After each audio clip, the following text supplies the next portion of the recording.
Right గా వెలుగు దినపత్రిక చూద్దాం. ఢిల్లీ సీఎం కేజ్రీవాల్ తిహార్ జైలుకు ఏప్రిల్ 15 వరకు జ్యుడిషియల్ రిమాండ్. ఈడీ విజ్ఞప్తి మేరకు ఉత్తర్వులు జారీ చేసిన రౌస్ అవెన్యూ కోర్టు కేజ్రీవాల్ కు జైలు నెంబర్ 2లోని ప్రత్యేక సెల్ కేటాయింపు. డిజిటల్ పరికరాల పాస్వర్డ్లు చెప్పట్లేదన్న అధికారులు. విచారణకు కేజ్రీవాల్ సహకరించడం లేదని ఈడీ వాదనలతో ఏకీభవించిన కోర్టు కేజ్రీవాల్ రిమాండ్.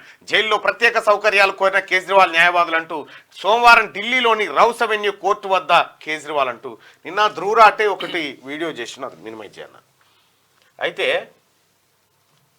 ఈ దేశ ప్రజలు యువత మేల్కోవడానికి చేయాల్సినటువంటి కార్యక్రమాలు ఏందనేది ధ్రువరాటే అనేటువంటి యూట్యూబర్ చేసిన వీడియోను మీరందరూ అబ్జర్వ్ చేయండి.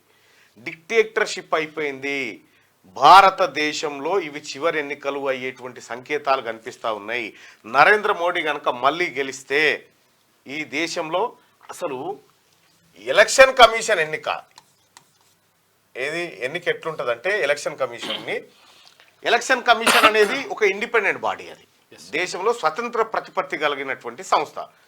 ఆ సంస్థ ఈ దేశంలో ఎన్నికలు నిర్వహిస్తుంది, ఓటర్లను నమోదు చేయిస్తుంది, ఓటర్ అవగాహన కార్యక్రమాలు, ఎన్నికల నిర్వహణ, ఫలితాల ప్రకటన,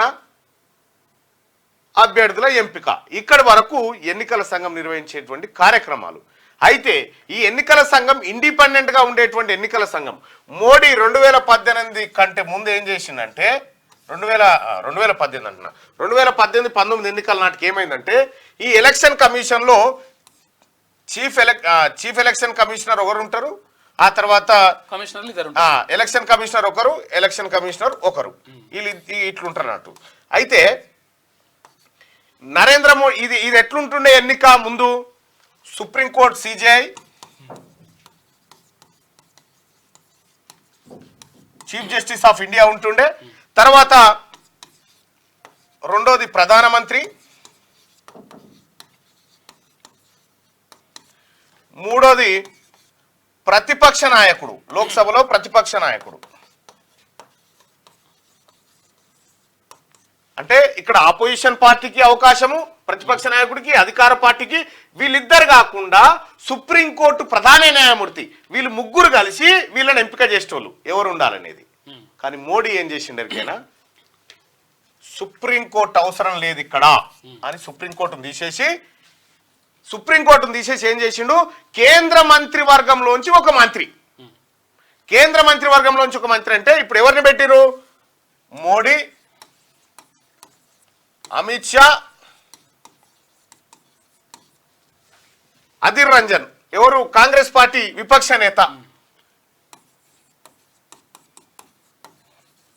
ఇందులో మెజారిటీ ఇద్దరెవరు ఒకరిని సూచిస్తే వాళ్ళకన్నట్టు.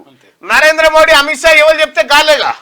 ఇగో ఇట్లా ఏం చేసిరు, ఇగో వీళ్ళిద్దరిని తెచ్చిపెట్టిరు. ఇప్పుడు ఎలక్షన్ కమిషన్ 1, ఎలక్షన్ కమిషన్ 2 ఇద్దరిని తీసుకొచ్చి పెట్టిరు. వీళ్ళిద్దరు ఎవరయ్యా అంటే గతంలో అమిత్ షా దగ్గర పనిచేసినటువంటి వ్యక్తులు వీళ్ళంతా. ఈ ఎలక్షన్ కమిషన్ నే కంప్లీట్ గా కంపు చేసేసి ఎలక్షన్ కమిషన్ సెలక్షనే దొడ్డిదారిన చేసి సుప్రీంకోర్టు ప్రమేయం లేకుండా దొడ్డిదారిన మొత్తం ఒక రాజ్యాంగ వ్యవస్థను, ఇండిపెండెంట్ బాడీని సత్యనాశనం చేసి ఇవాళ రాహుల్ గాంధీ గారు మొత్తుకుంటుంది అదే ఎంపైర్లను పెట్టుకున్నాడు అని. ఇగో వీళ్ళిద్దరే ఎంపైర్లు. ఇక ఎన్నికలు ఏడ పారదర్శకంగా అవుతాయి, ఎందుకు అవుతాయి?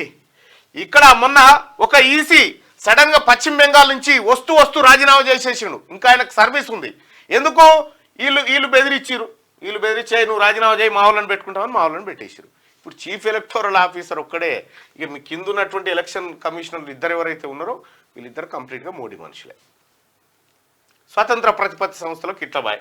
ఇక ఇంకొకటి ఇక్కడ Kejriwal arrest,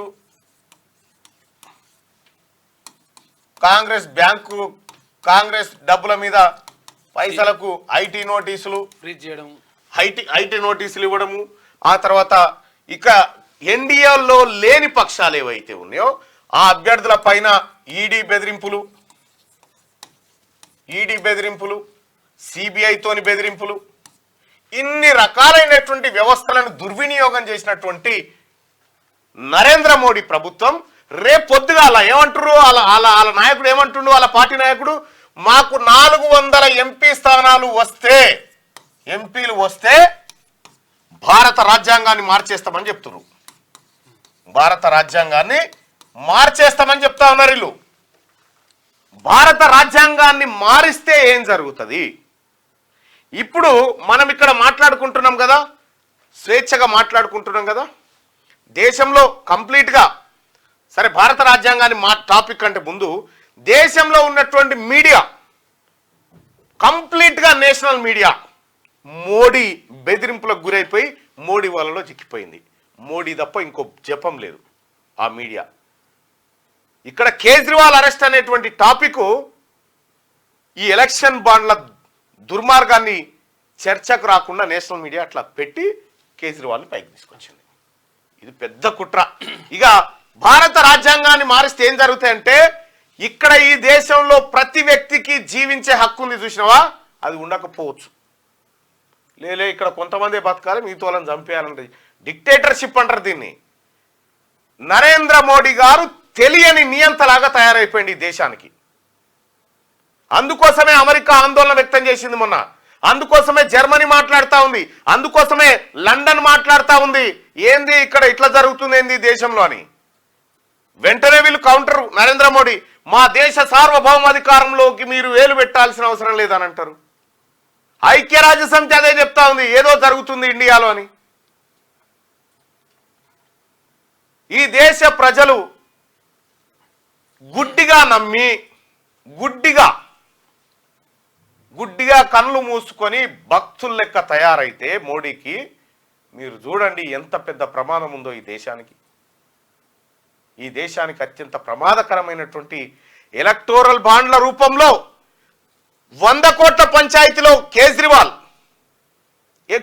quid pro quo money laundering act కూడా మార్చిండు కేసీఆర్. ఎవరు? నరేంద్ర మోడీ. మనీ లాండరింగ్ యాక్టులు 2018లో మార్చి విపక్షాల మెడలకు కళ్ళెమేసి గొలుసులేసి నోర్లు కట్టేసి కాళ్ళు కట్టేసి మీడియా గొంతు పైన కాలు పెట్టి డిక్టేటర్షిప్ చేస్తా ఉన్నాడు నరేంద్ర మోడీ. ఇది అత్యంత ప్రమాదకరం.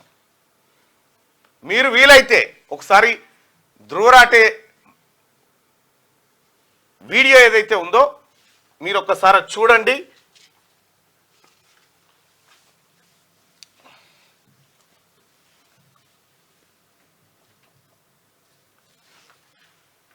ఈ వీడియో చూడండి. ఈ వీడియో చూస్తే 10 గంటల్లో 4.6 మిలియన్ల మంది చూసిరు. ఇది ఎందుకు చూసిరు, ఏం కథ, ఈ అబ్బాయి ఏం చెప్తా ఉన్నాడు అనేది ఒకసారి చూడరు, విత్ ఆధారాలతో సహా ఉంటుంది ఇందులో. చాలా ప్రమాదంలోకి పోతా ఉన్నాం. తమాషా కొద్దీ ఏమీ తెలవకుండా విషయం అర్థం చేసుకోకుండా గుడ్డిగా ఎడ్డిగా కొంతమంది వ్యక్తులను కొన్ని సంస్థలను సమర్థిస్తే అది చాలా ప్రమాదకరం. ఇది ఇప్పుడు తెలుస్తలేదు మీకు. ఇంకొకసారి కనుక నరేంద్ర మోడీ, నిన్ననే ఒక ఆయన చెప్పినా, ఏదైతే ఈవీఎంలు తయారు చేసేటువంటి కంపెనీ ఉంటుందో ఆ కంపెనీలో ఉన్నటువంటి 4 వ్యక్తులు ఇలా భారతీయ జనతా పార్టీలో ఉన్నారు అని చెప్తా ఉన్నారు. ఈవీఎంల కాడ వాళ్ళ మనుషులు వచ్చేసిరు, ఎలక్షన్ కమిషన్లో వాళ్ళ మనుషులు వచ్చేసిరు, ఈడీ, సిబిఐ, ఐటీ వీళ్ళ చేతుల్లోనే ఉంది, మీడియా వీళ్ళ చేతుల్లోనే ఉంది. నోరు తెరిస్తే ఈడీ కేసు. ఎంత ప్రమాదంలో ఉందో ఆలోచన చేసుకోరు.